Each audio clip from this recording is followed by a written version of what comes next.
Bueno, y creo que ha llegado el momento de hablar del tirano preferido de todo el mundo, el dictador más querido del continente, el vendedor de humo más grande de América Central, el embajador de la India salvadoreño, Nayib Bukele.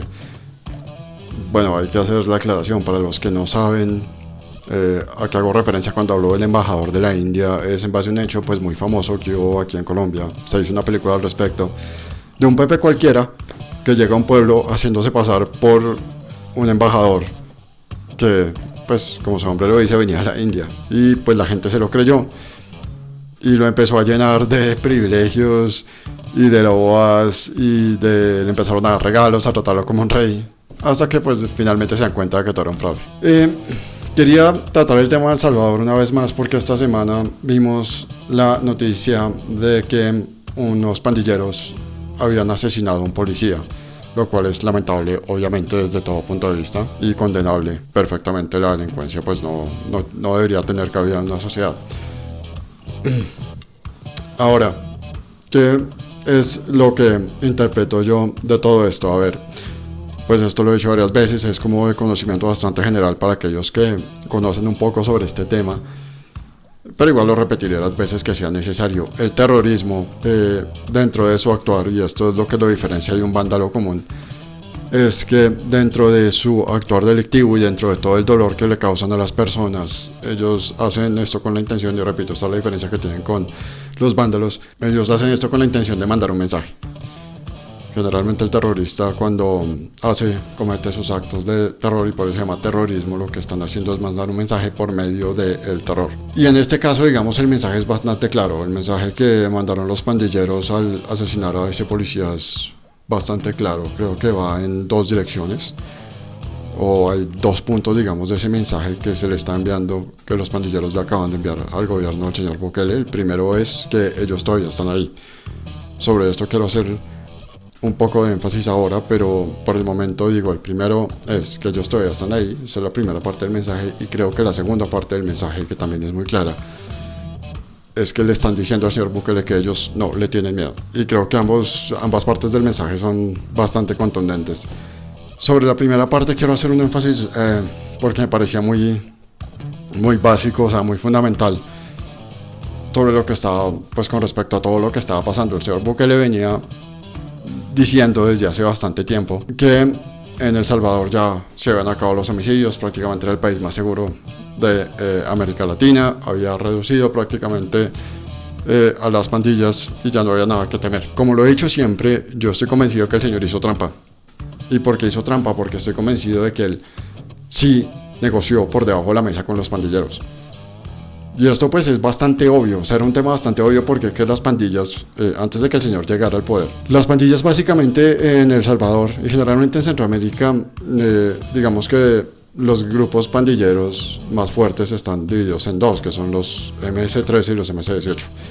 Y cada una de estas pandillas, por lo menos en El Salvador, hasta donde yo sabía, contaban con alrededor de entre 50 y 100 mil personas, que son ejércitos, o sea, exageradamente grandes. 100.000 personas es una cosa ridícula.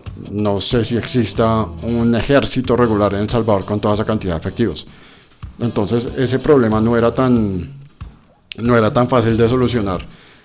Y hasta donde yo sabía, el señor Bukele había alcanzado a encarcelar más o menos unos 60. O sea que mal que bien quedaba la mitad de las pandillas afuera. Entonces la primera pregunta que uno se tendría que hacer, pues obviamente cualquier, digamos, persona con dos dedos de frente se haría, es que están haciendo esos 60.000 que todavía no han podido capturar. Ahí es porque ahí es donde entra lo que yo estoy seguro que sucedió, que fue la negociación por debajo de la mesa entre el gobierno del señor Bukele y los pandilleros. Negociación que iba en qué sentido: en el sentido de darle ciertas dádivas y ciertas prerrogativas a los jefes y a la gente especial para ellos en las cárceles, por un lado, a cambio de que los pandilleros no mataran, no asesinaran y no secuestraran y no atracaran, porque esos son los crímenes que todo el mundo ve. Pero si en cambio el pandillero se dedica a hacer crímenes que nadie ve, gana toda la sociedad. Entonces, por ejemplo, proteger a los migrantes que van camino a Estados Unidos y cobrar por esa protección. Ahí hay un negociazo que es ilegal, y que los pandilleros perfectamente podían explotar. Proteger los cargamentos de cocaína que van también destinados a Estados Unidos y cobrar también por esa protección.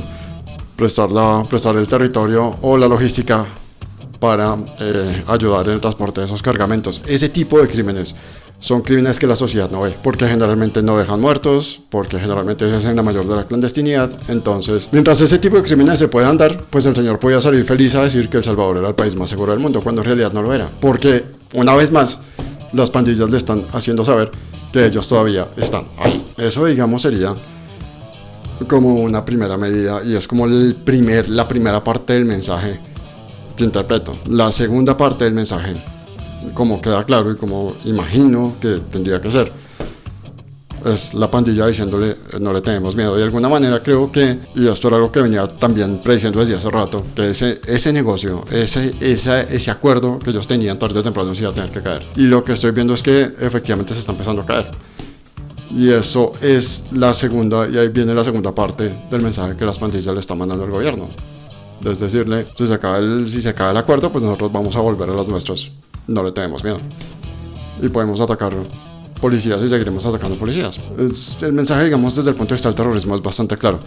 Ahora, desde el punto de vista del gobierno, ¿qué creo que va a suceder? El señor Bukele no es ningún genio, no es ningún estadista, no es precisamente el tipo más inteligente que haya pasado por un gobierno. Probablemente va a ser lo mismo que han hecho todos los gobiernos de mano dura en el pasado, y es redoblar los ataques militares, porque es que ni siquiera hay la intención de buscar soluciones inteligentes al problema de la seguridad, sino básicamente es ya redoblen esfuerzos. Si hay que violar, si en estos momentos había sospechas y denuncias de detenciones arbitrarias masivas, desapariciones forzadas, asesinatos de civiles inocentes, torturas dentro de las cárceles, todo eso no solo se va a aplicar, sino que ya creo que vamos a empezar a ver casos más graves como falsos positivos. Entonces, civiles que asesinan y los presentan como si fueran pandilleros, para que el vendehumo se pueda dar unas palmaditas en la espalda y mostrar falsos trofeos ante la sociedad.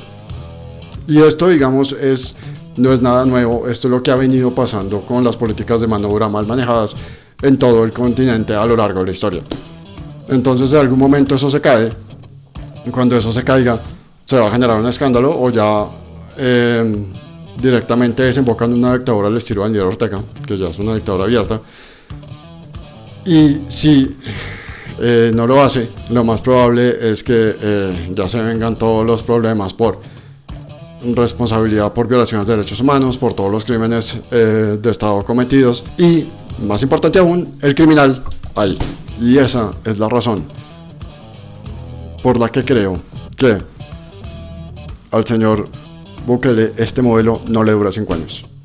En menos de 5 años ese castillo naipes se va a caer y todos vamos a ver qué fue lo que pasó. Es infortunado. A mí me gustaría sinceramente que las cosas pues les fuera bien a El Salvador, porque estamos hablando de millones de personas que pues que es el bienestar y la vida de millones de personas. Entonces, a quién no le gustaría que las cosas pues salieran bien, pero es que eso está mal hecho. Eso es lo que está haciendo Bukele, está muy mal hecho, y pues eso va a traer sus consecuencias, infortunadamente para todos. Pero sí, en este caso particular me encantaría estar equivocado, pero creo que no lo estoy. En menos de 5 años ese modelo se cae.